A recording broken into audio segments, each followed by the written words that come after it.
Hey guys, it's Sharika and welcome back to my channel. If you guys are new to the channel, don't forget to subscribe before you leave. I would love to have you. So today we are doing a giant king crab mukbang. I have my Florida butter back here.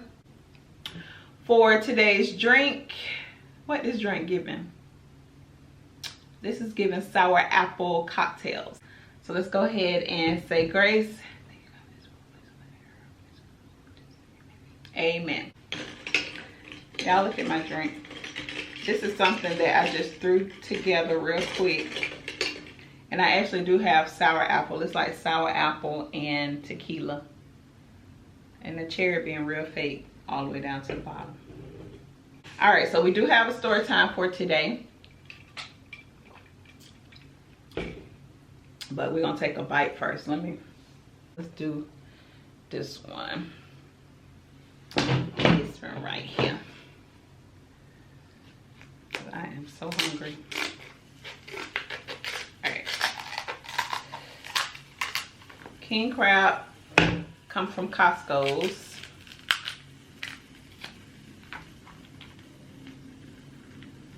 Get the crab out. Y'all, I'm in my good cheddar today. Ooh.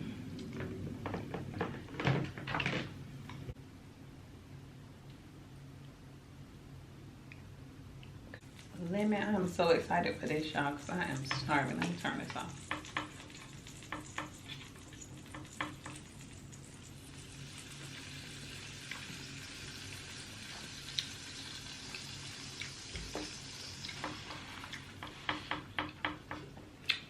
I just turned the burner off, so.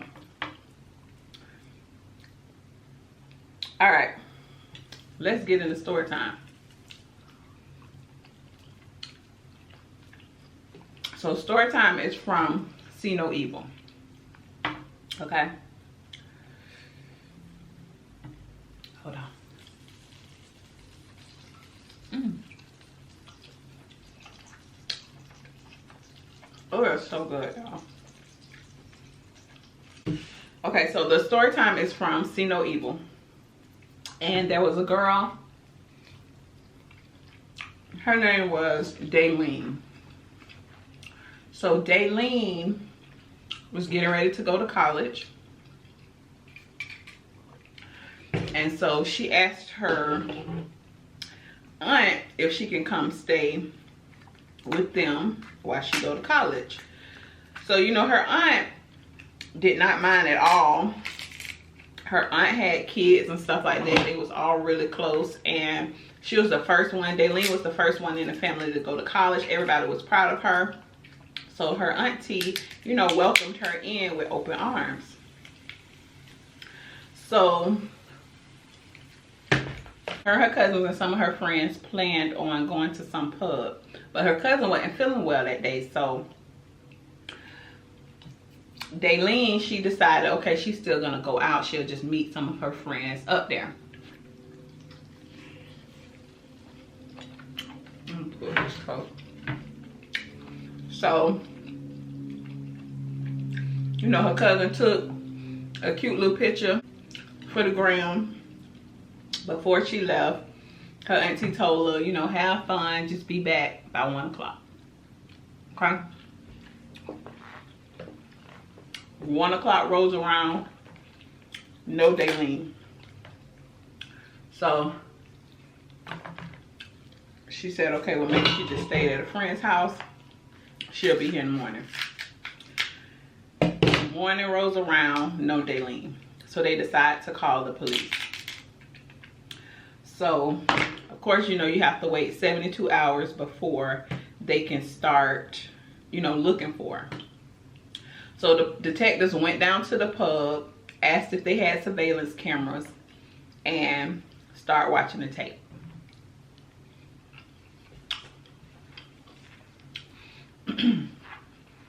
So Daylene pops up on the tape. They're like sitting like in like a, it was like an alley almost, but that's where everybody was hanging out.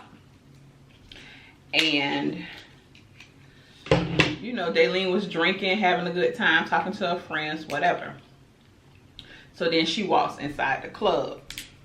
Now when she walked inside the club, she's on like this, in this real narrow hallway.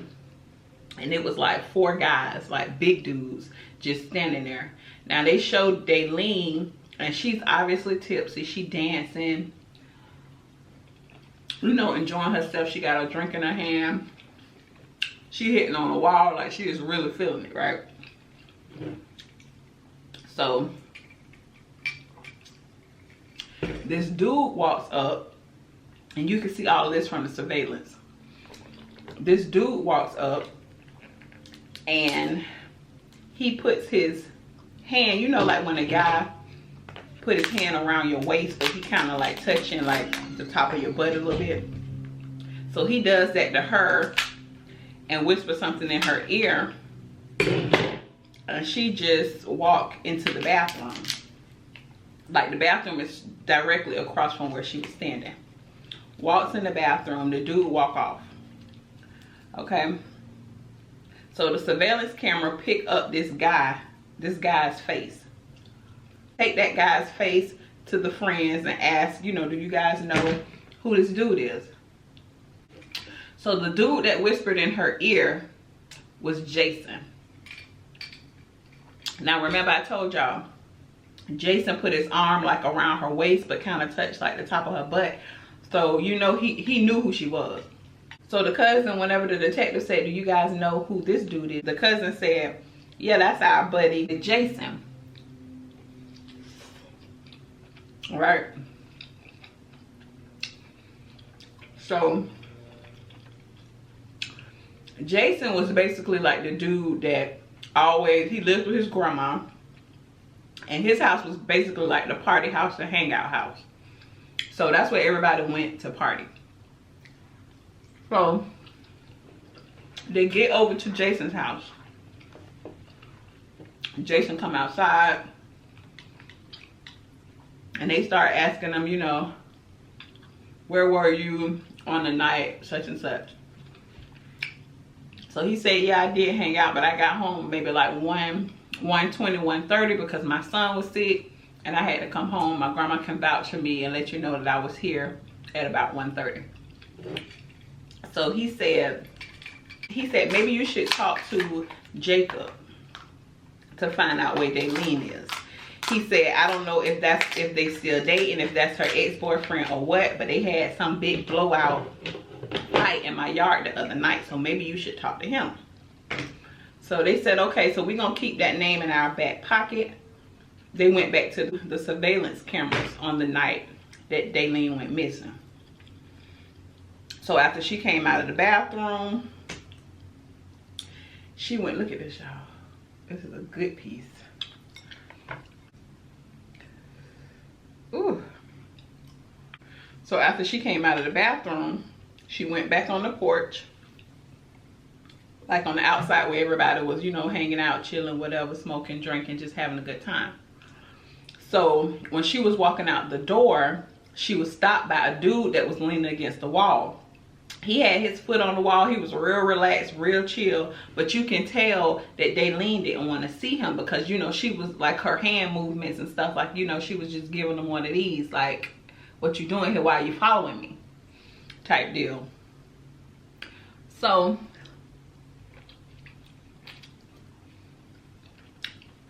they stood there for a while. She going off on him. Obviously, because you can, like I said, you could tell by the way her body language was.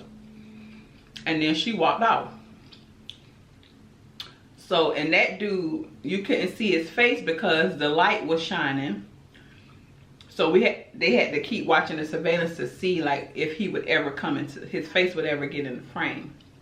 So he finally moved after being embarrassed by Daylene. Got his face and his ex-boyfriend Jacob. So when he got ready to move, you know, he dapped up his homeboys and he walked out. So Daylene later on, like maybe like, I think they said like maybe like an hour later, Daylene finally left.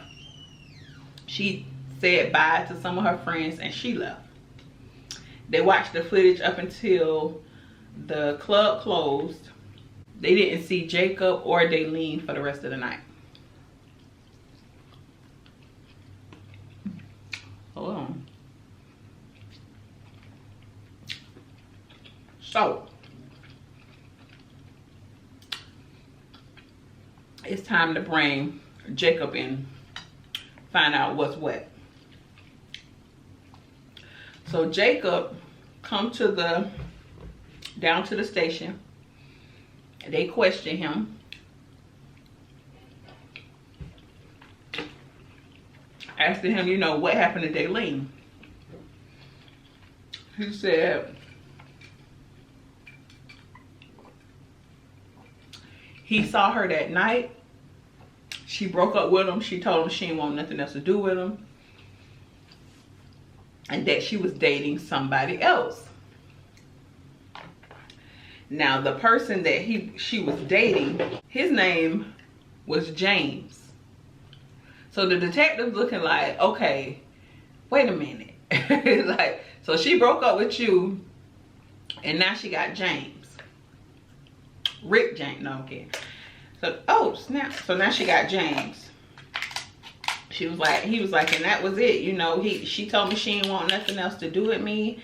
And of course I was upset that she broke up with me, but that was it. I didn't see her no more that night. So now they have to track down this dude, James. Now turns out James and Jason, the dude who was whispering in her ear and touching on the top of her butt, that's his homeboy, that's his cousin. And he lived with Jason at the party house. Snake dude, okay? Snake dude. So he whispering in her ear, touching her inappropriately, because he should, if y'all would have seen how he touched her, y'all know how dudes be trying to do some little slick stuff. I knew something wasn't right with that. So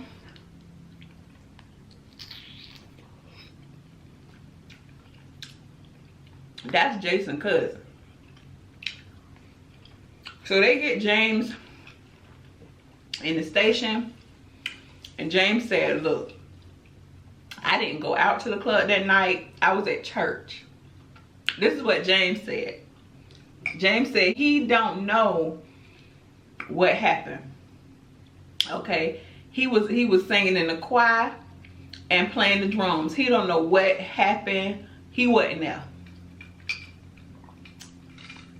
So at first they like church because, you know, you stay at the party house, your girlfriend liked the party, your cousin them liked the party, but you at church. Just a good guy. So they were able to confirm that he was at church. So now they basically hit a brick wall. So they said, okay, well, we're gonna just go around town and look at some of the surveillance cameras that's on some of these businesses. So there was a grocery store that sold like alcohol and stuff. It was called Food for Less. So they go in there and they ask them, can we look at your cameras from the outside, like your outside cameras? They watch the footage. Boom, they see Daylene. Daylene walking in to the Food for Less with some dude arm wrapped around her shoulder, and they just walking into place. So they look at the cameras from the inside, obviously, and they see them. They just follow them around. They're doing their little shopping. They grab a bottle of, the dude said Jaeger, which I've heard of that before, but I never had it. So they grabbed a bottle of Jaeger, and when they walked out, they were able to get the guy's face on camera. Guess who it was?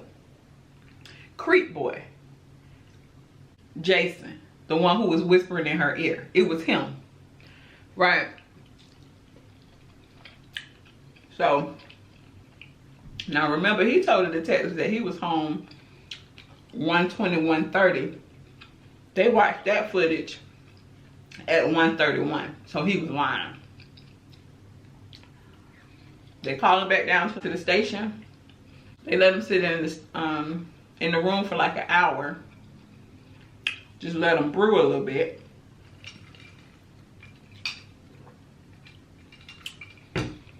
they go in asking the same question. Where were you on the night of, we'll just say September 21st? So he said, you know, he went out, he got home 1:20, 1:30, still telling the same lie. So it was 2 detectives in there, and they did them good. I mean, that's what I would have did, okay? I would have did it just like that. So, because y'all know I think I'm something like a detective. So, girl, they said, okay, I understand you're not going to know the exact times, you know. I understand that. But there's something called surveillance cameras that will keep track of the time. So we know, you know, that you didn't get home at 1:30. Is there anything else that you want to tell us? Did you stop anywhere? And the dude just grabbed, the detectives grabbed his arm like, let us know, man. Like, you know, like he was his friend. So then Jason talking about, wait. Oh, Daylene did ask for a ride and she wanted to come back to my place. So we just stopped by the Food for Less and bought a bottle, and we went back to my house so she can crash on the sofa. Now this your cousin, old lady. But see, he out. Cousin out on a church trip, so, you know, he about to lay it down. So he said, okay, and then what happened, man? So he rubbing him on his shoulder, just like trying to get him as comfortable as possible, like talk to me, whatever. So he said, did y'all have sex? He said, no, we didn't. He said, dude, did y'all? He said, yes, we did. So then Jason started crying. And I'm looking like, well, what you crying for? It was that bad? So he was like, yeah, we did it. And then I was getting ready to take her home, and we got into an argument on the way, and then she just got out of the car. So the detectives was like, dude, just tell me what happened to her. Like, she deserves to be home with her family. Tell me where she's at so we can go ahead and end this. Like, don't keep this thing going. We know that you were the last one to see her. So he was like, I swear, you know, that was it. That's what happened. We got into an argument. He said, I even stopped to get gas that night or that morning when I took her home. And that was it. So they went to the gas station. They watched the footage. Around 11 o'clock, he pulled up at the gas station.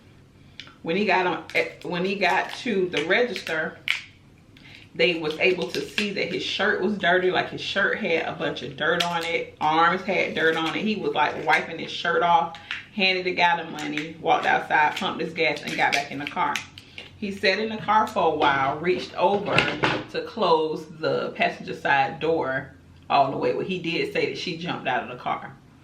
So they basically hit a brick wall. They know that he knows more than what he's telling, but you know, they don't have the proof. And then on top of that, Jason asked for a lawyer. So y'all know the interview is over after that. So the case basically went cold. So months later, a farmer was out in the field, found a body with shell casings all around it. Called the police, and they did identify the body as Daylene's body. Now, she was naked. She had been shot in the back of the head and in her back 4 times. So, of course, Jason was still the prime suspect, but they didn't have anything. So somebody called in and said that Jason had a gun that wasn't registered. They went to the house.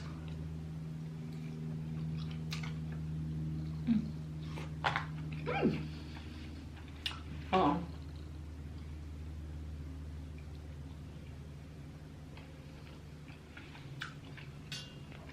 So they went to the house. They retrieved the gun.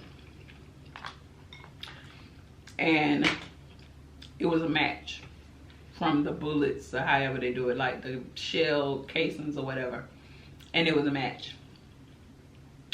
So what the detective said they think that happened, because they found her naked, they said that she thought she was really coming over there to crash on the couch, but he forced her to do things that she didn't want to do.